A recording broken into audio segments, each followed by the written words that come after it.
Wes Anderson returns with the Phoenician Scheme, his latest film, and impressively, his third feature film in just 5 years, plus a bunch of shorts that he made for Netflix based on those Roald Dahl stories. Like much of his recent work, it has arrived with the divisiveness that has become a hallmark of Anderson's career since The Grand Budapest Hotel. Some see his style as too precious or self-referential, while others, like me, can't get enough of his meticulously crafted worlds. As a longtime Anderson fan, someone who has seen all of his films, I think he's only getting more ambitious and layered with age. So let's talk about the Phoenician Scheme. The Phoenician Scheme blends Wes Anderson's signature whimsy and precision with an epic tale of ambition, redemption, and the weight of legacy.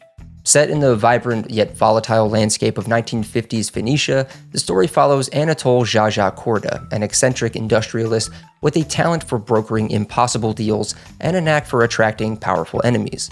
When Korda narrowly escapes an attempt on his life, he's forced to reckon with his past and enlist an unlikely entourage, including his estranged daughter, a novice nun, and a Norwegian bug expert, to help him pull off one last audacious plan. The stakes are monumental, spanning underground railways, shadowy syndicates, and high-stakes negotiations. At its heart, the film explores the cost of ambition and the fragile line between power and purpose. With a dazzling ensemble cast, meticulous world-building, and a surprising dose of heart, the Phoenician Scheme is both a rollicking adventure and a poignant meditation on what it means to truly leave a mark. It's a premise that feels new for Anderson, leaning into espionage and comedy with a zaniness reminiscent of the Grand Budapest Hotel, but dialed up several notches. The humor is a delightful mix of storybook whimsy and slapstick absurdity, channeling everything from classic Wes Anderson to Looney Tunes. The cast is unsurprisingly phenomenal. Anderson's films are known for their meticulously curated ensembles, and this one is no different. Benicio del Toro delivers one of his best performances in years, perfectly balancing Jaja's ruthless business instincts with an underlying vulnerability. Mia Threapleton, who I had never seen before this movie and is the daughter of Kate Winslet, is stepping into the spotlight as Liesl, and she proves to be a talent to watch. Her chemistry with Del Toro anchors the film. Meanwhile, Michael Cera, Richard Ayoade, Tom Hanks, and Bryan Cranston bring their comedic chops to standout supporting roles. And then we've got new Anderson regulars like Scarlett Johansson, Willem Dafoe, Benedict Cumberbatch, and Rupert Friend, and they also make welcome appearances, rounding out a cast that feels tailor-made for Wes Anderson's unique sensibilities. Structurally, the film is fascinating. While it shares DNA with Anderson's recent ensemble-driven projects like The French Dispatch and Asteroid City, it's far more linear and character-focused. There are fewer framing devices and meta-narratives, making it feel closer to The Life Aquatic with Steve Zissou. At its heart is the evolving relationship between Jaja and his daughter Liesl. They start as polar opposites. He's a hardened industrialist, she's a pious idealist, but over the course of the film, they influence each other in surprising ways. Liesl picks up some of Jaja's bad habits like drinking and smoking, while Jaja softens and even risks his own life to save someone. By the end, both characters feel deeply human, or as human as possible within a Wes Anderson film, as they're shaped as much by their flaws as by their growth. Now, visually, the Phoenician Scheme is exactly what you'd expect from Wes Anderson. Stunning. This time he collaborates with cinematographer Bruno de Bonnel. I hope I'm pronouncing that right, but you'll know his work from Amelie to The Tragedy of Macbeth to Inside Llewyn Davis. And the results are spectacular, with little flourishes that help it stand out from the work of Robert Yeoman. Anderson's trademark symmetry and pastel palettes are still there, but there's a newfound emphasis on shallow depth of field. It's a subtle shift, but one that makes the visuals feel fresh even within the confines of Wes Anderson's highly recognizable style. Now, people have been knocking Wes Anderson's films for a while now, saying that the emotional core is absent or that they can't look past the robotic nature of the characters and feel connected to them. And I guess I understand that feeling, and yet I've never really related to it. It's an odd bone to pick for me because it says more about the person claiming it than the film or Anderson himself. And people always point to his earlier films like Rushmore through Moonrise Kingdom when they talk about the emotional density of his films. But I think there might be a bit of nostalgia goggles clouding the collective memory of these people. For instance, having just watched The Royal Tenenbaums recently for the first time, I can't say I felt this emotional punch that everyone drones on about. I found as much, if not less, emotion in that film than something like Asteroid City or The Phoenician Scheme. But hey, maybe that's just me. All I'm getting at is that for 12 films and a handful of shorts, you've known what the Wes Anderson topiary looks like. So why do you keep walking up to it and saying, I remember when this used to look like a horse, when in fact it's been a northern saw-whet owl the entire time. The relationship between Benicio and Liesel was effective to me. The romance between Bjorn, Michael Cera's character, and Liesel was effective and humorous to me.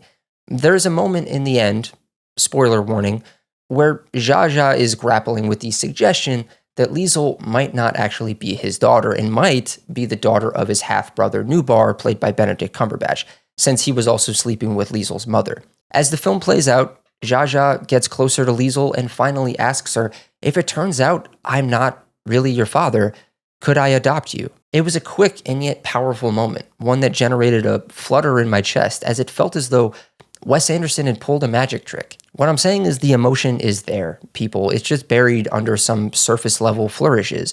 But I assure you, it's there. All of that said, this film isn't without its flaws.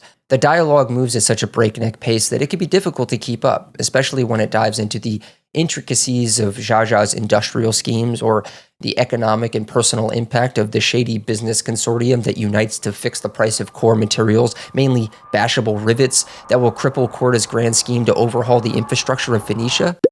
And even just saying that goddamn sentence out loud, I feel like I need a doctorate degree in quirkiness to understand the basic premise. The script is densely packed, and while that's a hallmark of Anderson's recent work, it might overwhelm some viewers who prefer his earlier, more accessible films like Tenenbaums or Moonrise Kingdom. Additionally, the film's pacing stays steady throughout. There are few dramatic peaks or valleys. It kind of hovers around this 55-mile-per-hour speed, ramping up slightly here and there and pumping the brakes, but overall maintaining its even keel kind of feeling. And that could be jarring, but again, it's jarring because it goes against the conventional storytelling wisdom that we've all become accustomed to. For instance, if, say, Martin Scorsese were to have made this film, the dramatic elements would ramp from 55 to 80 and then fall back down to 40 and then slowly creep up to 100 before gliding safely back to 50. I hope this metaphor is making sense. For instance, there's a scene where Richard Ayoade and his band of militiamen are robbing the nightclub of Mersai Bob.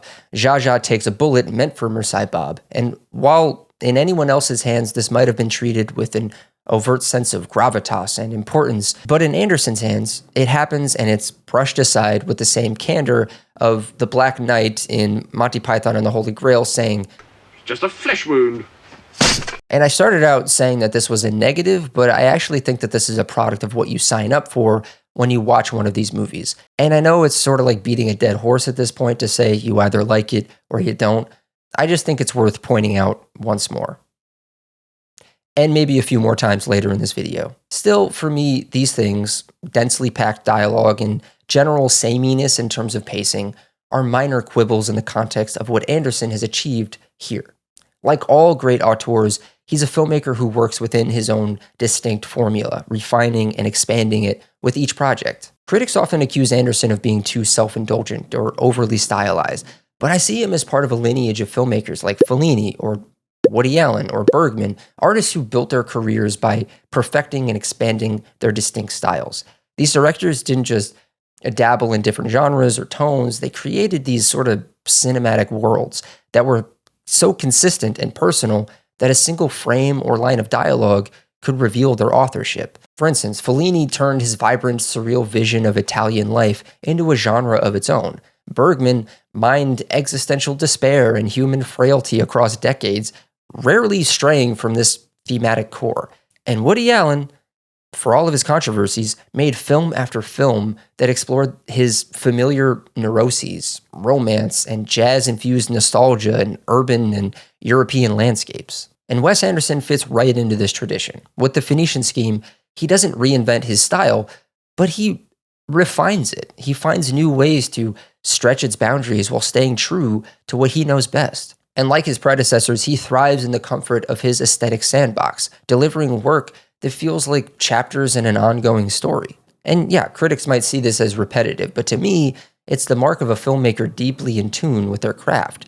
By sticking to what he knows and doing it better than almost anyone else, Anderson carves out a cinematic legacy that is as enduring as it is singular. And before I go, I want to draw a connection that on its face might seem like an odd one, but if you'll allow me, I'd like to talk about my favorite musician and artist, A$AP Rock. For those familiar, A$AP Rock, not to be confused with A$AP Rocky, different guy, is a rapper with decades under his belt and is a staple in independent underground hip-hop, known for his verbose and dense vocabulary, his unique storytelling abilities, and his prolific consistency. Nearing the age of 50, he's still churning out new music. He even just released a new album, Black Hole Superette, that you should all check out. Anyway, Wes Anderson and Aesop Rock might seem like an odd pairing, but their connection becomes clear when you think about their work's depth and how distinctly personal it feels. Both of them have such a specific style that you could recognize their work instantly, whether it's Wes Anderson's symmetrical pastel-colored worlds or Aesop Rock's intricate, painterly world-building lyricism. What's really fascinating, though, is how they use their unique aesthetics to create layers of meaning.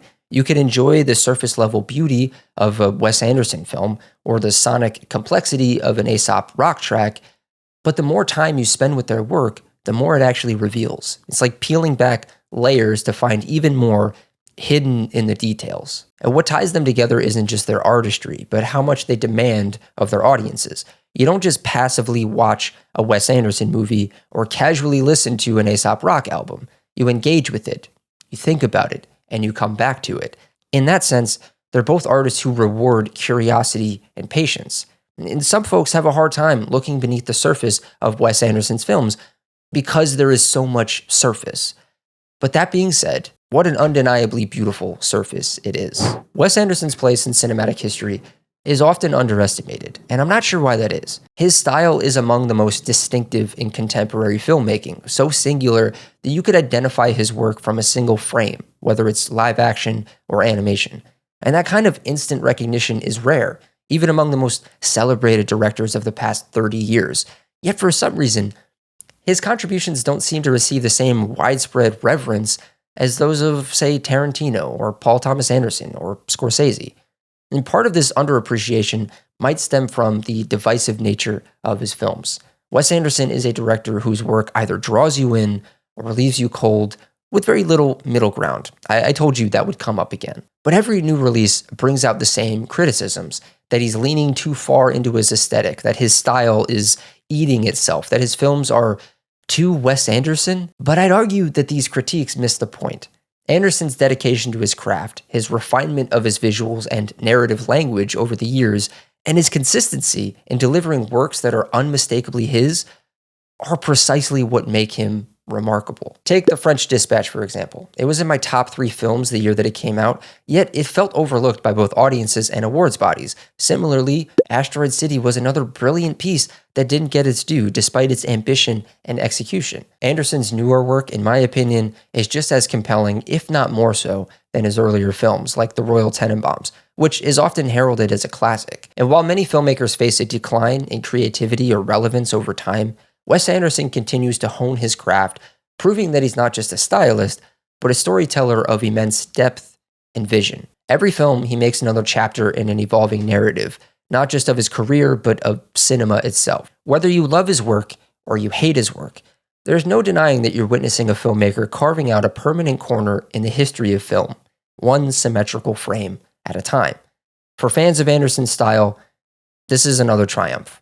And for skeptics, it's hopefully a reminder of the boldness and creativity that he brings to cinema. So love him or not, Wes Anderson is a filmmaker whose work will be studied and celebrated for decades to come. All right, that's going to do it for me talking about Wes Anderson's new film, The Phoenician Scheme. Felt like I talked more about Wes Anderson himself than I did about The Phoenician Scheme in general, but you should definitely go see it. I think if you are a fan of his work, you're going to be a fan of this. If you're not a fan of his work, I don't know if this movie is going to convert you, but it might be a quote-unquote return to form of what you maybe are expecting from him. I think it dabbles in his previous work like Life Aquatic and The Royal Tenenbaums, while also having that sort of flair that his newer films have, like Asteroid City and The French Dispatch. But if you've seen The Phoenician Scheme, let me know down in the comments what you thought of the film. Don't forget to hit the subscribe button and the bell to be notified when new videos come out on the channel. Go follow me over on Letterboxd to see all of my opinions on these things before they come out on YouTube, and I'll see you all next time.